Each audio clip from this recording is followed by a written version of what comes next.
ही derive करना है, लेकिन किसमें, स्फेरिकल कोऑर्डिनेट्स में। ठीक है, आज हम एनर्जी इक्वेशन डिराइव करेंगे, किसकी, कंडक्शन की। जब हम कंडक्शन की एनर्जी इक्वेशन डिराइव करेंगे तो कौन सा यूज करेंगे, बताया था ना, फॉरियर लॉ यूज करेंगे। फॉरियर लॉ क्या होता है, Q = माइनस के A D T by D x. नहीं आता, लिंक दे रखा है, पढ़ लो बेटा। ठीक है, तो हम एनर्जी इक्वेशन डिराइव करेंगे स्फेरिकल कोऑर्डिनेट्स की टर्म में कंडक्शन की। ठीक है, जर्नल इक्वेशन डिराइव करते हैं किसी भी स्फेरिकल कोऑर्डिनेट की। तो इसको डिराइव करने के लिए हम क्या करते हैं, हम एक स्फीयर जो होता है ना, बड़ा सारा फुटबॉल का एक छोटा सा पार्ट तोड़ लेते हैं जो कि ऐसा दिखता है। ठीक है, ये थोड़ा है ना अजीब सा लग रहा होगा, लेकिन ये एक कटा हुआ पोर्शन सा है। हम इसको भी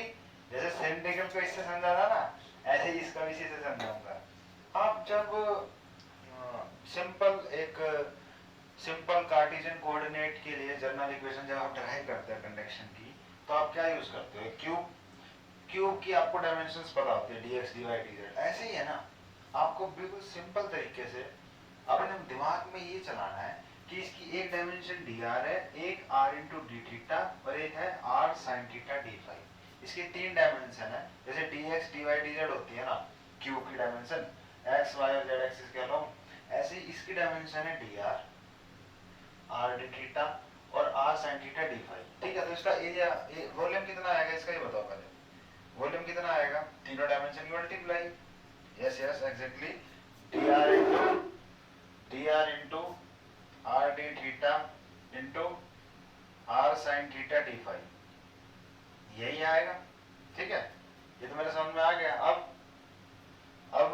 ये वॉल्यूम आएगा, ये नोट करके रख लो, इसको मैं v नाम दे देता हूँ। ठीक है,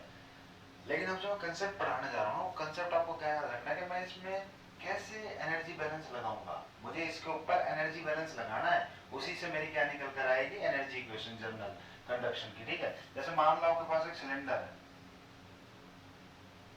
ठीक है, आपके पास कोई एक सिलेंडर है, वही जो मैं एग्जांपल हर बार लेता हूँ, अगर आपने ध्यान दिया हो, वरना मैं यहाँ भी समझा देता हूँ, सिंपल है। 50 जूल हीट मैंने सप्लाई की, इधर से निकली 30 जूल। ठीक है, मेरे पास एक सिलेंडर था, जैसे ये पाइप है ना, इसके ऊपर से मैंने 50 जूल एनर्जी सप्लाई की, नीचे से इस वाले एंड से निकल कर आई 30 जूल, तो इसमें कितनी हीट इकट्ठी हो गई, 20 जूल हीट या 20 जूल एनर्जी एक्यूमुलेट हो गई। ठीक है, इनपुट कितना था, इनपुट था 50, आउटपुट कितना था 30, तो इकट्ठा कितना हुआ, एक्यूमुलेशन किससे निकल गया, एक्यूमुलेशन मतलब है इकट्ठा होना, A double C U M, accum M U, A double C M you,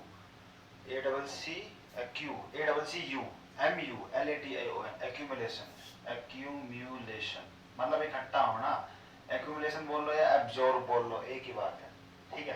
तो कितना आएगा, 50 माइनस 30, है ना, यही तो इकट्ठा हुआ होगा, 50 में से 30 घटा दो, समझ गए, ये इकट्ठा हो गया।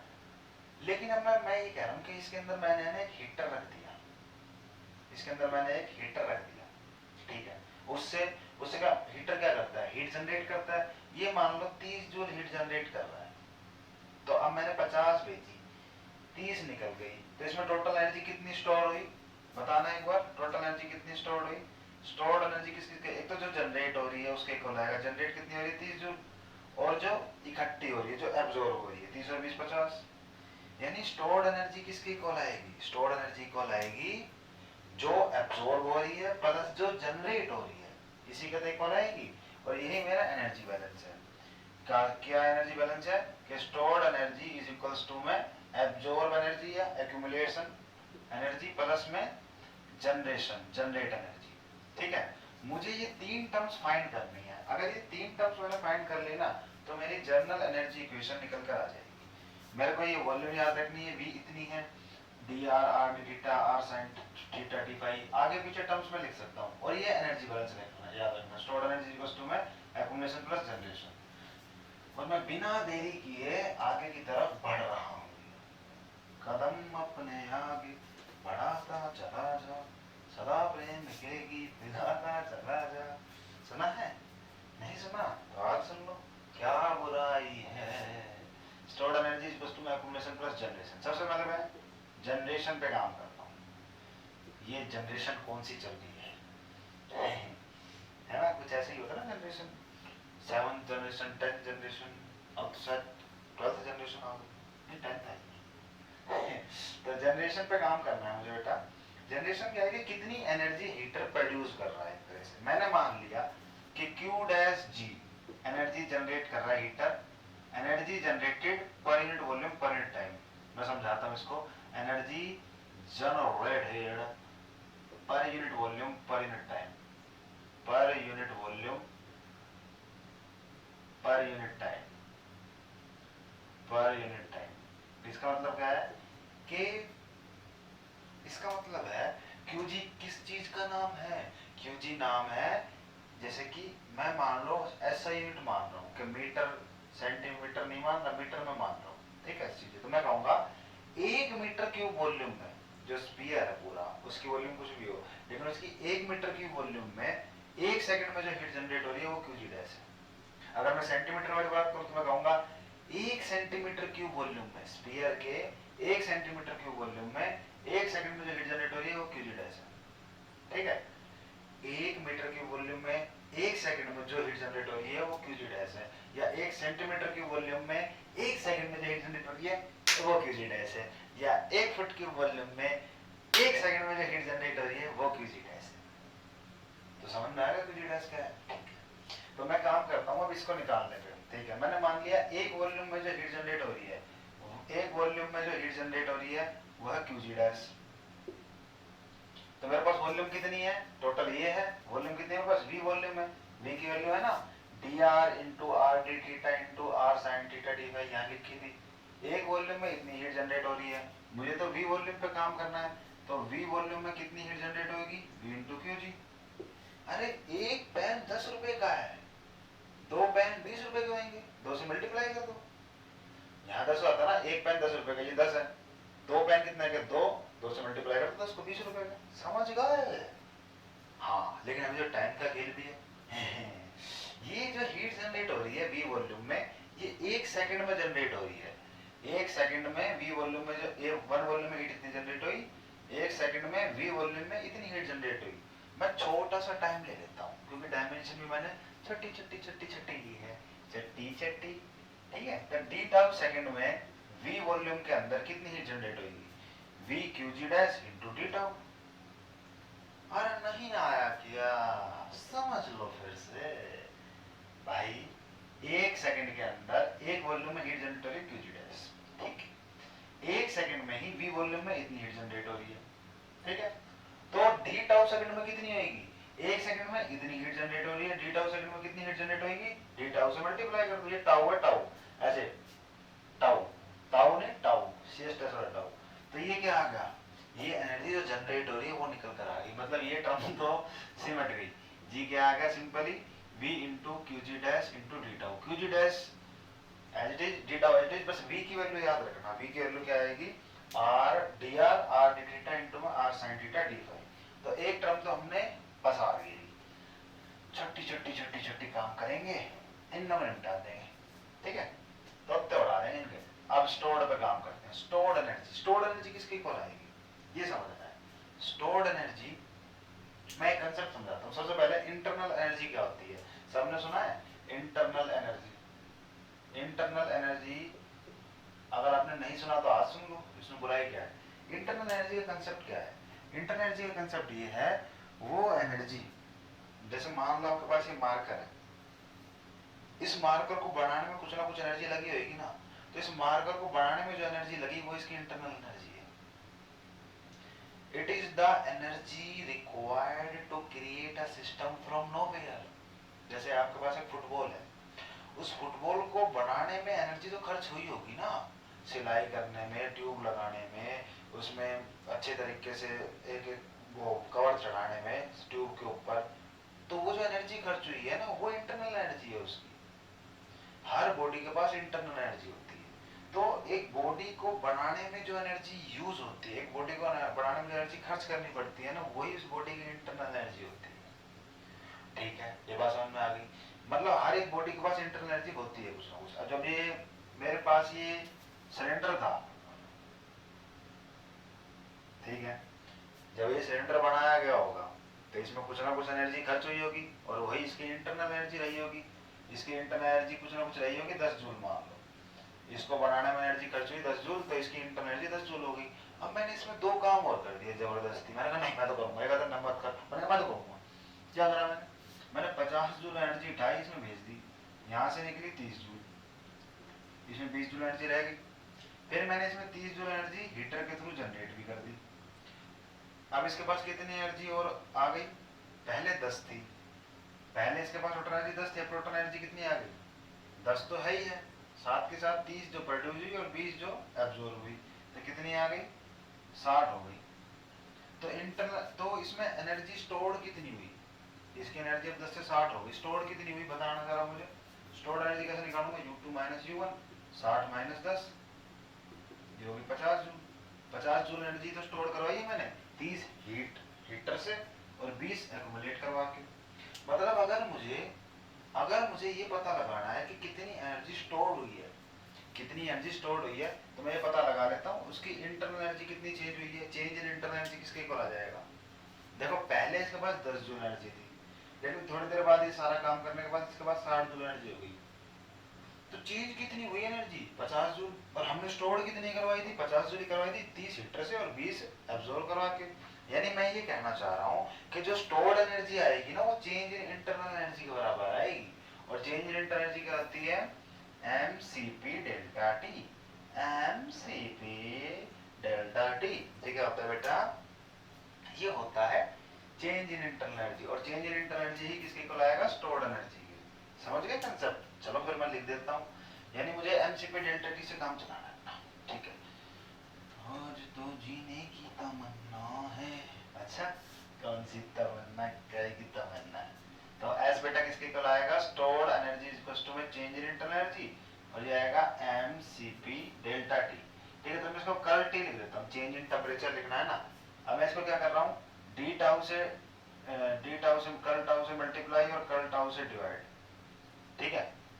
कर्ल टाउ लिखो डी टाउ लिखो एक ही बात है, मैंने कर्ल टाउ से मल्टीप्लाई कर्ल टाउ से डिवाइड कर दिया, कुछ नहीं करा, ठीक है। अब क्या होगा, पिछली मैंने जो इक्वेशन लिखी है मैंने उसमें क्या करा है कर्ल टाउ ले लेना डी टाउ की जगह, मैंने ऐसे करा होगा v, ठीक है, इनटू में qg इनटू डी टाउ की जगह कर्ल टाउ ले लेना, ठीक है, सिंपल रहेगा, सब कुछ सेम हो जाएगा। या फिर यहाँ भी डी टाउ लो, हर जगह डी टाउ, इसलिए मैं कर्ल टाउ ले रहा हूँ, पिछले वाली इक्वेशन में कर्ल टाउ ले लेना जनरेशन में, ठीक है। अब मुझे मास की वैल्यू चाहिए, मास क्या होता है, mass the quantity of matter present inside a body is called mass। एक बॉडी में कितना भूसा भरा हुआ है मास क्या होता है, मास अपॉन वॉल्यूम क्या होती है density, rho density mass upon volume होती है बेटा। तो मास की वैल्यू क्या जाएगी, दोनों तरफ वॉल्यूम से मल्टीप्लाई कर दो, तो मास किसके इक्वल आ रहा है रो इनटू वी, यानी वॉल्यूम इनटू डेंसिटी किसके इक्वल आता है मास के। यानी मास निकालना है तो मुझे डेंसिटी पता होनी चाहिए, पता होगी, डेंसिटी कौन सी बड़ी बात करता था ना, कौन सी बड़ी बात, कोई सी नहीं। हाँ तो फिर डेंसिटी इस मटेरियल की जिस भी स्फीयर जिस भी मटेरियल का बना होगा उसकी डेंसिटी पता होगी, वॉल्यूम भी पता ही है, तो बस मास आ गया, मास की जगह क्या लिख दूंगा रो इनटू वी, ठीक है। और वी की वैल्यू मुझे पता है क्या है, D R into R D theta into are sine theta D phi. कितनी बार बताओगे, बार बार बताऊंगा, 1000 बार बताऊंगा, ठीक है। तो rho V C P curl T by curl tau into curl tau, ये किसके आ गई स्टोर्ड एनर्जी वैल्यू, मतलब ये टास्क कंप्लीट हो गया, ये टास्क कंप्लीट हो गया। अब ए का काम है, ए सबसे मेन पार्ट है, आप बिल्कुल अपनी सीट की बेल्ट बांध लें क्योंकि बिल्कुल आराम से ध्यान से मैं चीजें समझाऊंगा, ठीक है। सबसे पहला एक्यूमुलेशन पे काम करेंगे, ठीक है। ये 3 पार्ट में होगा, A1 A2 A3, ठीक है, ये सरफेस वाइज करेंगे। सबसे पहले देखो मैं ऐसे दिखा रहा हूँ तुम्हें, ये मैंने डब्बा सा पकड़ लिया है, इसके ऊपर मैं समझा रहा हूँ, मैं रिलेट कर रहा हूँ। देखो ये जो dr डायमेंशन है वो मैं इसको बोल रहा हूँ dr डायमेंशन, ठीक है। r d थीटा मैं इस वाले डायमेंशन को बोल रहा हूँ, ये जो डायमेंशन है ना भाई ऐसे ऐसे जा रही है, ये मेरी r d थीटा डायमेंशन है, ये मेरी dr डायमेंशन है, ठीक है। मैं इसको ऐसे ही संभाल कर रखूंगा dr r d थीटा, और ये वाली जो डायमेंशन है जो पीछे जा रही है ये वाली जो डायमेंशन ये, इसको मैं बोल रहा हूँ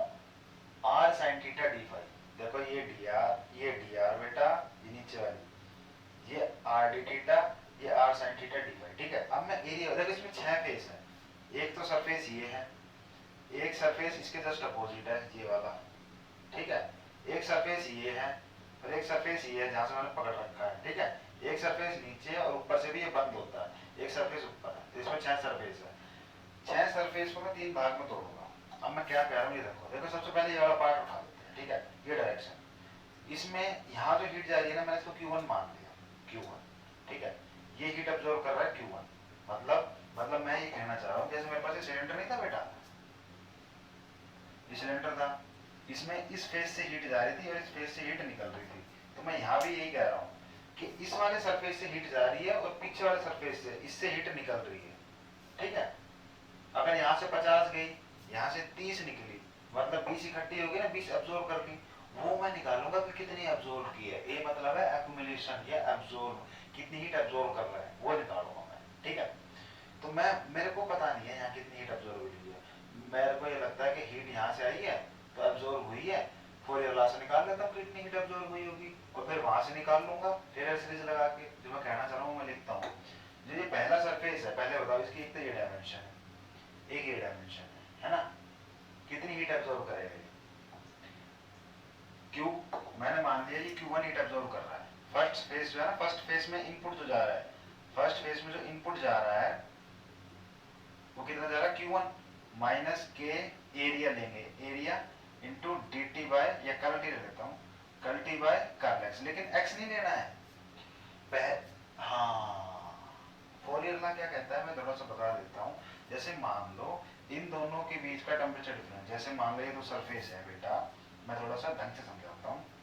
ओ ये तो थोड़ा सा दिक्कत आएगी बताने में, तो मैं आपको ढंग से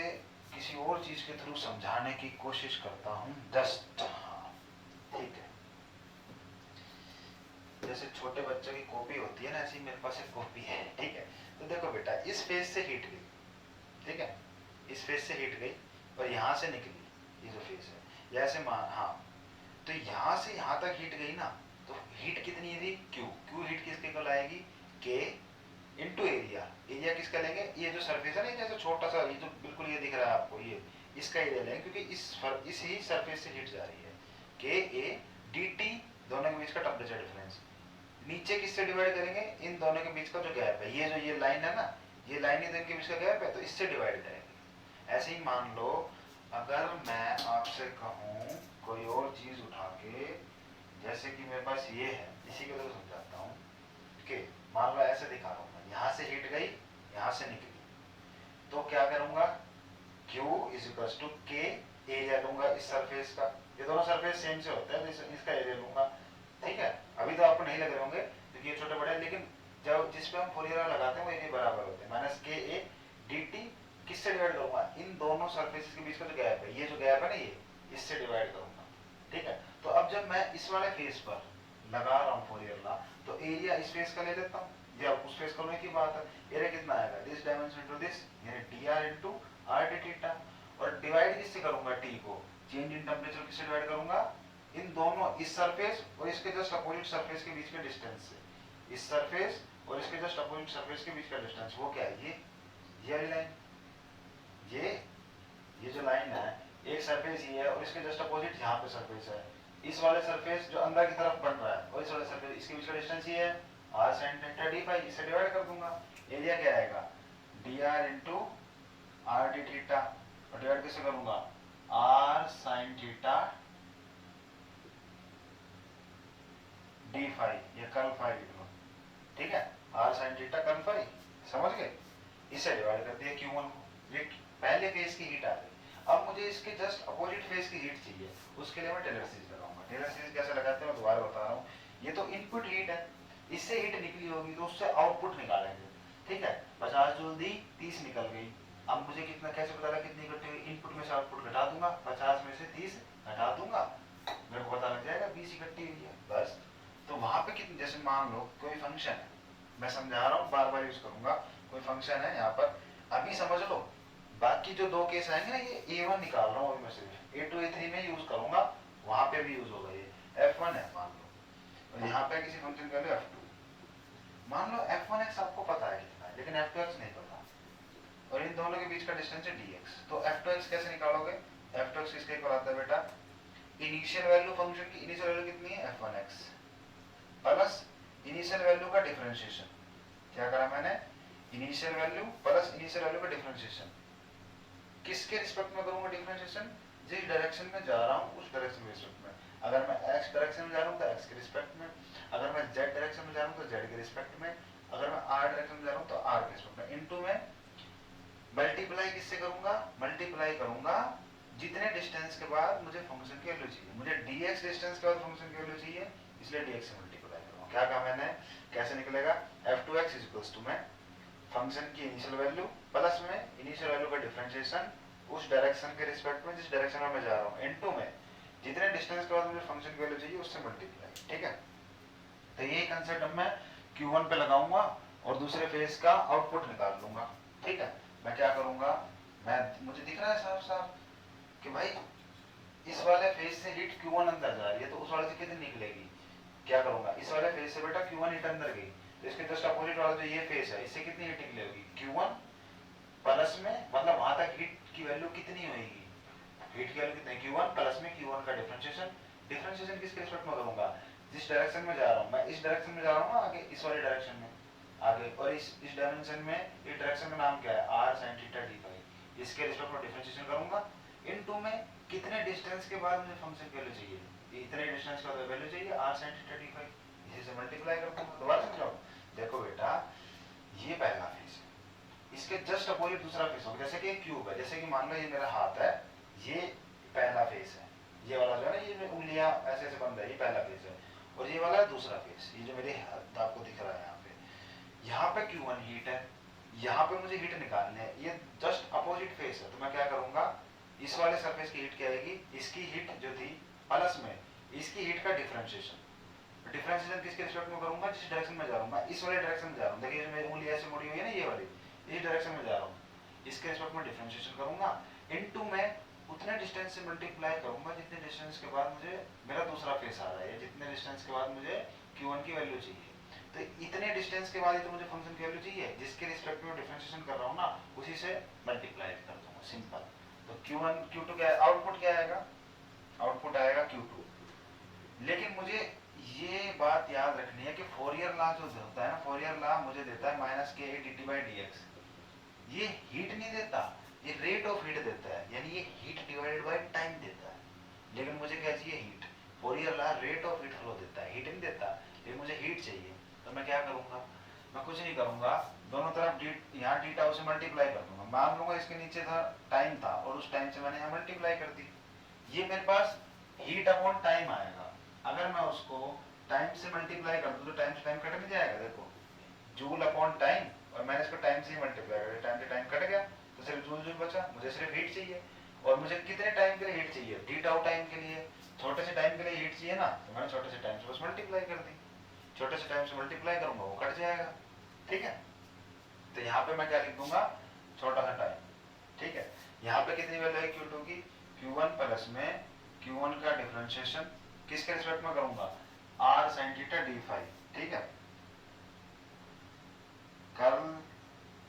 r sin theta d phi, r sin theta d phi या कर्ल फाई इनटू में r sin theta curl phi. ठीक है,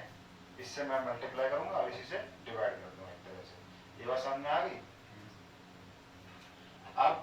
अब क्या होगा,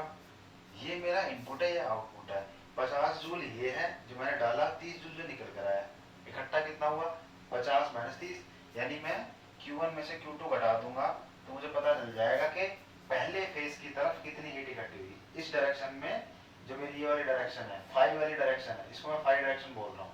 ये जो अंदर की तरफ जा रही है ना, इस डायरेक्शन में कितनी हीट इकट्ठी हुई पता चल जाएगा, यानी A1 की वैल्यू आ जाएगी, पहला एक्यूमुलेशन निकल के आ गया, इसमें से घटाओ, जब इसमें से घटाओगे Q1 में से Q2 तो ये Q1 से Q1 तो कैंसिल हो जाएगा, Q1 माइनस Q1 के लिए लिख दी, फिर इस Q2 में लिखो माइनस Q1, फिर ये एज इट इज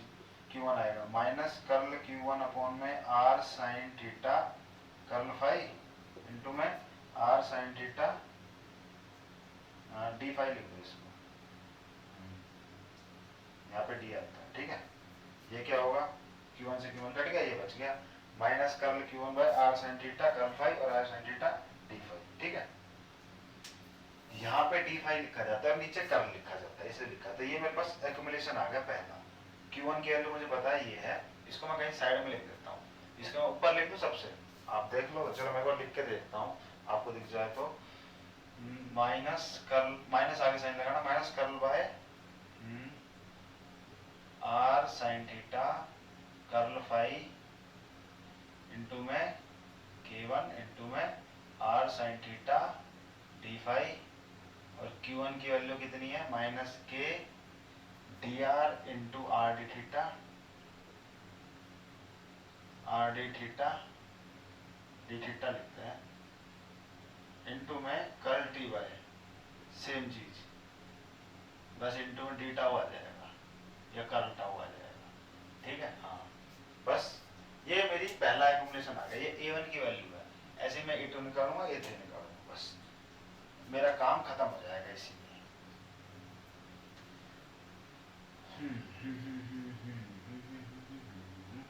बस अब मैं निकाल के लिख देता हूँ क्या, अगला फेस। अभी देखो मैंने पहला फेस लिया, अब मैं इधर वाला फेस पे काम करता हूँ, इस वाले पे। इधर से जो हीट आ रही है वो लिख दूंगा, कितनी आएगी इधर से हीट, Q3 लिख देता हूँ, Q3 इनपुट के तौर पर कितनी आएगी, माइनस के ए कितना लिखूंगा, इस वाले फेस का area, this dimension into this dimension, ये कितनी है आर डी थीटा, और ये कितनी है, ये वाली बताओ, ये वाली वही रहेगी जो ये होगी, ये होगी this dimension into this dimension, एक तरह से ये वाली कितनी है आर डी थीटा, और ये वाली कितनी है are sine theta D phi, ठीक है। तो ये क्या मैं लिखा, आर डी थीटा इंटू में r sine theta D phi. आप ये सोच रहे हो कभी मैं डी फाई लिख रहा हूँ, कभी मैं कर्ल फाई लिख रहा हूँ। जब मैं डिफरेंशिएट करूंगा तो मैं कर्ल लिख दूंगा, और जब मैं मल्टीप्लाई करूंगा ना तो मैं डी फाई ही लिख, कर्ल नहीं लिखूँ जब मैं डी लिखूंगा, ठीक है। या जब मैं यहाँ मल्टीप्लाई की तो डी फाई लिखा है, मल्टीप्लाई की तो डी फाई लिखा है, डिफरेंशिएट करने को मैं कर्ल लिख रहा हूँ, ठीक है। माइनस के कर्ल टी बाय, हाँ अब मैं किस डायरेक्शन में जा रहा हूँ खुद देखो, मैं इस डायरेक्शन, इस फेस से, इस वाले फेस से इस वाले फेस की तरफ जा रहा हूँ। कौन सी डायरेक्शन आ रही है बीच में, ये डी आर है ना,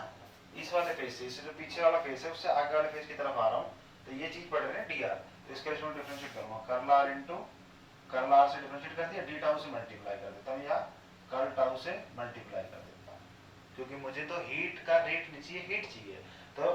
D tau curl tau time में जो हीट आ रही है उससे मैंने मल्टीप्लाई कर दिया। और इस वाले फेस पे देखो, ये पीछे वाला फेस था, इस वाले फेस पे कितनी हीट होगी, बस वही फोरियर लॉ जो भी मैंने टेलर सीरीज लगाई थी, Q4 Q3 प्लस में Q3 का डिफरेंशिएशन R के रिस्पेक्ट में, और फिर dr से मल्टीप्लाई। वही भाई मैं इस डायरेक्शन, इस फेस से इस फेस में आया, तो मैंने कौन सी डायरेक्शन कवर की, R डायरेक्शन, तो कर्ल R से डिफरेंशिएट करा और dr से मल्टीप्लाई कर दी। ये आउटपुट है, ये इनपुट है, तो A2 की वैल्यू क्या आएगी, इस डायरेक्शन में कितना एक्यूमुलेशन होगा, इस वाले में, जिस जो इसमें मैं आ रहा हूँ, इस फेस से इस फेस में आ रहा हूँ, कितना एक्यूमुलेशन होगा, इनपुट माइनस आउटपुट 50 माइनस 30, तो घटा दो। इसमें भी क्या होगा, Q3 कैंसिल हो जाएगा, जब Q4 में से Q3 घटाओगे, Q4 माइनस Q3, एक तरह से Q3 को इधर ले आओ ना, तो ये आ जाएगा Q4 minus Q3, Q4 minus Q3 की वैल्यू कितनी है, ये सीधा है, तो बस इसके आगे माइनस लगाना पड़ेगा, क्योंकि आप इसमें से माइनस, सॉरी आप Q3 में से Q4 माइनस कर रहे हो, Q4 minus Q4 is to Q3 है, अब आप Q3 में से Q4 माइनस कर रहे हो,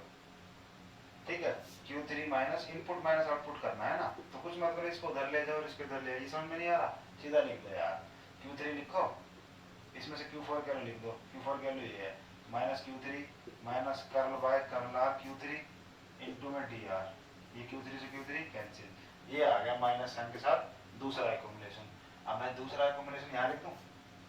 A2 इज इक्वल्स टू में minus curl by curl R Q3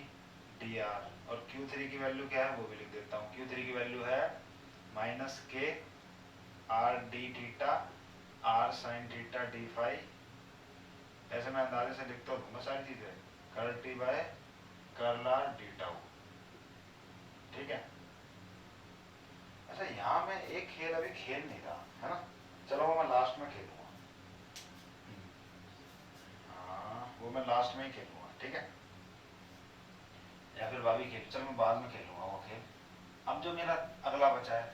अगला यार देखो, एक तो ट्रिक से भी लिखा जाता है, समझ के लिख लो, कोई दिक्कत नहीं है। A3 की वैल्यू निकालनी है मुझे। अब मेरा फेस कौन सा बचा है, मैंने आगे पिछड़ ले लिए, मतलब फ्रंट बैक राइट लेफ्ट ले लिए, ऊपर नीचे वाले रह गए। इस वाले फेस से इस वाले फेस तक जाने पे इस वाले फेस का एरिया क्या आएगा, this dimension to this dimension. ये कितनी है डी आर, और ये कितनी है are sine theta D phi, है ना। देखो डी आर इंटू में नीचे वाला फेस, देखो ये डायमेंशन इंटू ये डायमेंशन, डी आर इंटू में ये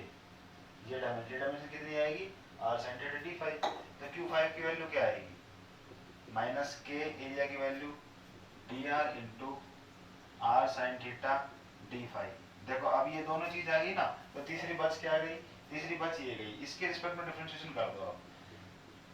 आर कल थीटा इंटू में डी टाउ या कल टाउ। ये क्यू फाइव क्यू सिक्स की वैल्यू क्या आएगी, नीचे वाले फेस पे ये हीट है, इससे ऊपर वाले पे क्या आएगी initial value plus initial value का differentiation, initial value plus initial value का डिफरेंशिएशन। डिफरेंशिएशन किसके रिस्पेक्ट में करूंगा आर डी थीटा, और आर डी थीटा से मल्टीप्लाई। एक्यूमुलेशन कितना हुआ,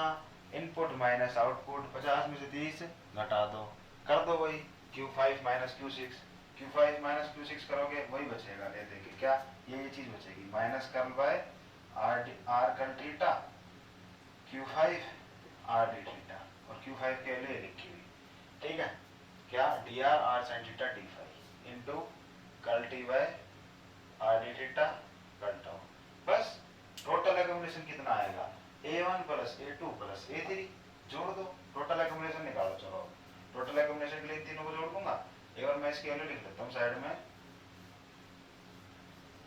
मैं कहाँ लिखूँ इसकी वैल्यू, यहाँ लिख लेता हूँ। A3 की वैल्यू कितनी आ रही है minus curl by R curl theta Q5 R D theta, और Q5 की वैल्यू कितनी है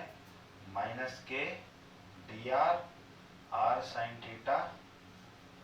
D five into curl T by R curl theta D tau या कर्ल टाउ,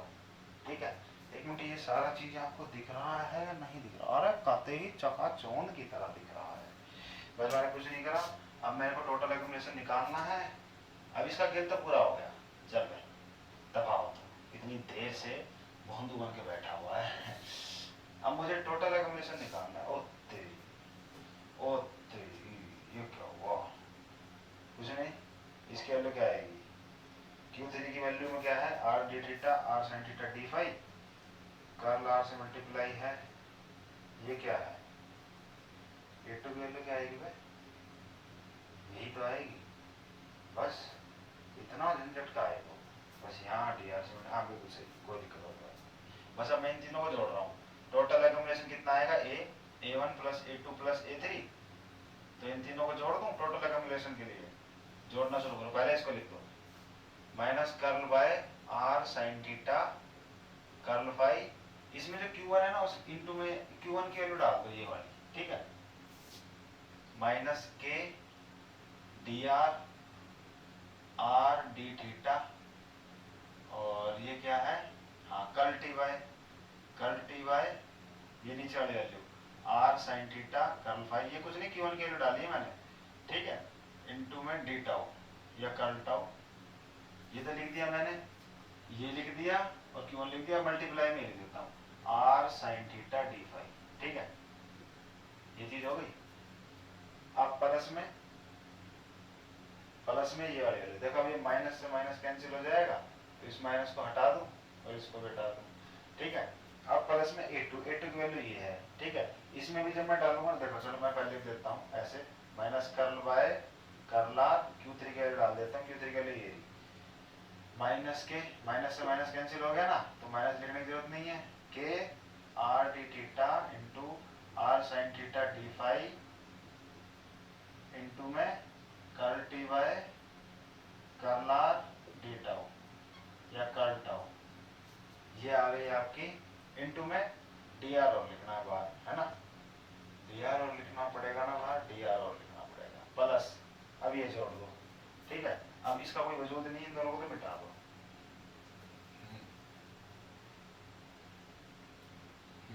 ठीक है इसको भी मिटा दो, इसी में जोड़ रहा हूँ प्लस A3 करके, यहाँ लिख देता हूँ प्लस A3 की वैल्यू क्या आएगी ये minus curl by R curl theta into में Q5 की वैल्यू क्या है माइनस से माइनस फिर कैंसिल हो गया, ठीक है, और वो के के डी आर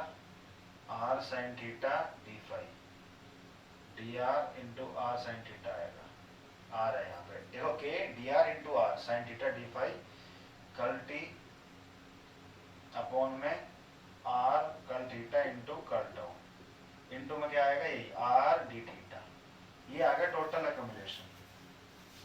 ठीक है, अब मैं क्या कर रहा हूँ बेटा, अब मैं थोड़ा सा खेल खेलूं, खेल खेलने के लिए मुझे थोड़ा सा दिमाग चाहिए, मुझे लगा लेना चाहिए क्या। हाँ तो जो मैं कह रहा हूँ ना उस पर ध्यान दो, देखो कुछ नहीं करना, अब मैंने इसमें से कोमा निकालनी है चीजें, देखो मैं क्या करूंगा, मुझे यहाँ पे दिख रहा है कर्ल फाई है, मतलब मुझे फाई के रिस्पेक्ट में डिफरेंशिएशन करना है, तो मैं फाई वाली टर्म को छोड़कर बाकी सब बाहर निकाल लूंगा। ऐसे ही मुझे यहाँ दिख रहा है मुझे आर के रिस्पेक्ट में डिफरेंशिएशन करना है, तो इसमें जो आर आर की टर्म है ना उनको छोड़ के मैं सब बाहर निकाल लूंगा। ऐसे मुझे दिख रहा है मुझे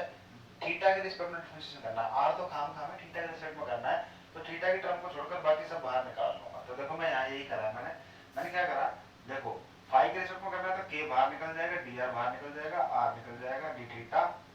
और D curl tau R sine theta बाहर आ जाएगा, बचेगा क्या curl T by curl phi,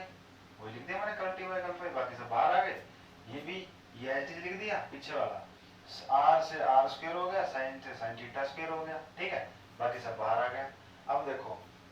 ऐसे ही मैंने यहाँ किया कि आर के रिस्पेक्ट में करो तो आर वाली टर्म अंदर है, के बाहर निकालो, डी थीटा बाहर निकालो, साइन थीटा बाहर निकालो, डी फाई बाहर निकालो, कर्ल टाउ बाहर निकालो, बचा क्या R into R R square, ठीक है, इतना ही अंदर चला गया कर्ल बाय कर्ल आर, ठीक है, और क्या बच गया R into R R square और curl T by curl R, plus ऐसे ही यहाँ कर दो इंटू डी आर है मल्टीप्लाई, प्लस थीटा के रिस्पेक्ट में करना है तो साइन थीटा अंदर रहेगा, बाकी सब बाहर निकाल दो, ये भी अंदर रहेगा, ये हर एक में बचेगा, curl T by curl phi बचेगा अंदर, curl T by curl R, ऐसे यहाँ क्या बचेगा curl T by curl theta, तो ये बच गया साइन थीटा और curl T by curl theta, बाकी सब बाहर आ गया। ठीक है, अब मैं क्या कर रहा हूँ, मैं ना हर टर्म में ये जो ये रामायण सी है ना इसको छोटा करने की कोशिश कर रहा हूँ, ये जो आ रहा है ना के का जो बाहर निकाला है इसको मैं वॉल्यूम में कन्वर्ट करने की कोशिश कर रहा हूँ, किस में कन्वर्ट करने की कोशिश कर रहा हूँ वॉल्यूम में, मतलब वॉल्यूम की वैल्यू है D R into are sine theta into D phi into R D theta, मैं इस वैल्यू को वी लिख दूंगा हर जगह, ठीक है। तो देखो डी आर है वॉल्यूम में, ठीक है, आर इंटू साइन थीटा भी है, R into sine theta into D phi, ये पूरी टर्म है, ठीक है, और क्या है आर इंटू डी थीटा भी है, मतलब मैं इस पूरे की जगह वी लिख सकता हूँ, तो मैं इसको हटा देता हूँ, मल्टीप्लाई में तो है ये, इसको मैं हटा देता हूँ और क्या लिख देता हूँ वी, ठीक है, यहाँ मुझे कुछ नहीं करना पड़ा। यहाँ देखो मुझे क्या क्या चाहिए, प्लस है ये, ठीक है, मुझे क्या क्या चाहिए आर चाहिए, आर नहीं है यहाँ शिद्दत से दिख रहा है, तो आर से मल्टीप्लाई कर दी, देखो R sine theta D phi आ गई, ये वाली टर्म आ गई,